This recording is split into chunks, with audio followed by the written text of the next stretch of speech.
अस्सलाम वालेकुम वरहमतुल्लाहि वबरकातुहू। पैगाम डिजिटल टीवी की तरफ से आपने एक दिन कबल 19 जुलाई को शाम के वक्त हमने लम्बा आपकी जो है कवरेज की है बिल्डिंग के ऊपर। ये है शेख फ़रूक ज़फ़र साहब का ऑफिस है, शेख ज़फ़र, जिसमें शेख ज़फ़र साहब और अफजल गफूर फ़रूक ज़फ़र के साथ 3 भाई यहाँ काम करते हैं। और इस बिल्डिंग में जो है वो शॉर्ट सर्किट हुआ है, तो सीसीटीवी फुटेज सामने आ गई है। तो सीसीटीवी फुटेज ने बता दिया है कि शॉर्ट सर्किट कहाँ से हुआ है। तो हम इंफॉर्मेशन लेने की कोशिश करेंगे, तहकीकात रिपोर्टिंग है पैगाम की, और हम बताएंगे कि शॉर्ट सर्किट कहाँ से हुआ है। और जो हमारी एक कीमती जो जान गई है नदीम अब्बास की, 39 साल 4 बच्चों का बाप है, और उसको बचाया जा सकता, क्यों नहीं बचाया गया। 2 अदारों की गफलत सामने आई है, फेस्को और रेस्क्यू 1 में 2-2।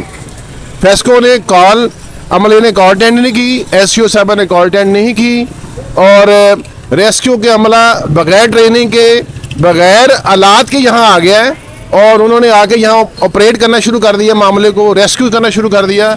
लेकिन हुआ कुछ नहीं। हुआ ये है कि इतना भारी नुकसान होने के साथ साथ हमारे एक साथी यहाँ के कारकुन जो है वो नदीम अब्बास जो है वो शहीद हो गए।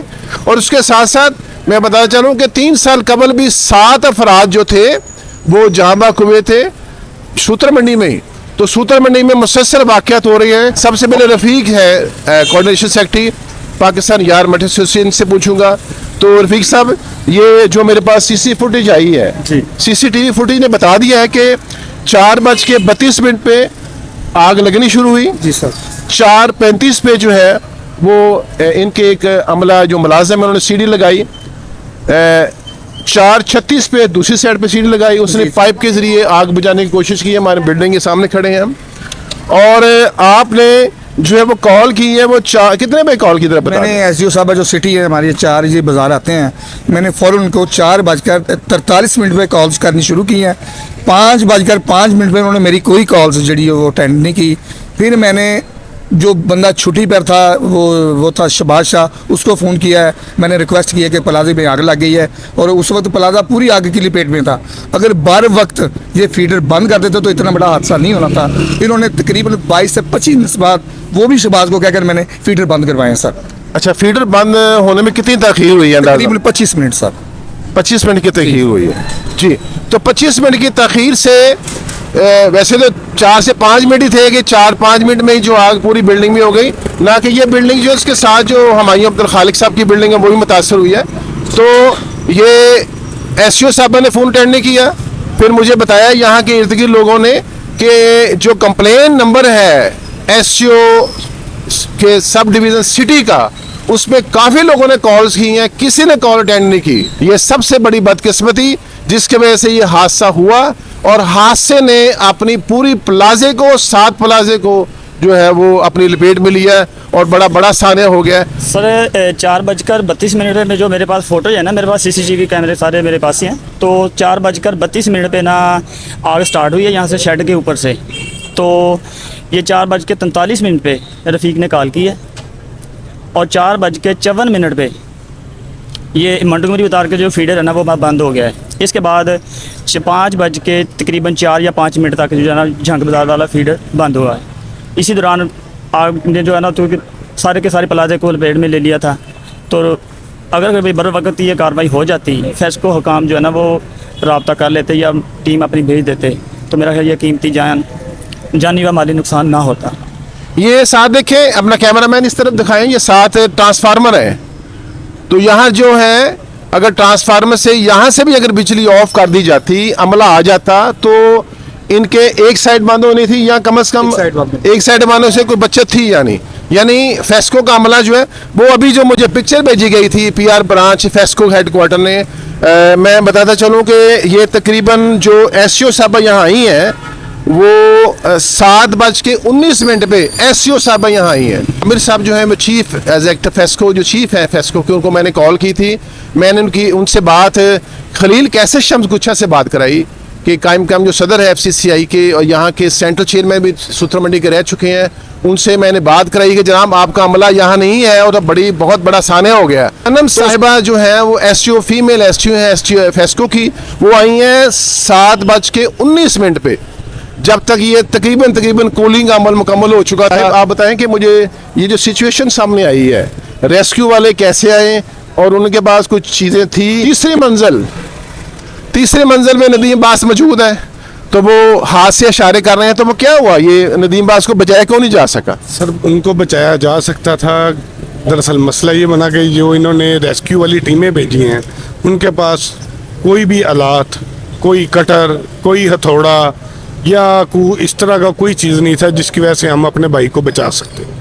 वो एक कीमती जान थी, वो नहीं बच सकी। अच्छा, ये जो ग्रिल है, आमतौर में हमने देखा है पाकिस्तान के दीगर शहरों में भी जो ग्रिल होती हैं या बड़े यूनिट होते हैं, उनमें अगर जाना हो तो वो क्रेन खींचती है, तो ऐसा क्यों नहीं हुआ? ऐसा उन्होंने इनको बारहा, हमने इनके जो सीनियर यहाँ पे मौजूद थे, बारहा हमने इनको बावर करवाया कि भाई हमारा एक बंदा ऊपर फंसा हुआ है, आप ग्रिल को तोड़ दें, इसको बाहर निकाल लें, बहुत आग फैल चुकी है, ये जान हमारे लिए बहुत कीमती है, हमारा एक भाई ऊपर फंसा हुआ है। पर उन्होंने कहा हमने अपने तरीके से इसको हैंडल करना है। हमने कहा नीचे के तरीके को छोड़ें, आप उसको बचाएं। अगर वो चाहते तो ये विदिन 10-15 मिनट्स ये इनको रेस्क्यू कर सकते थे, पर इन्होंने रेस्क्यू नहीं किया।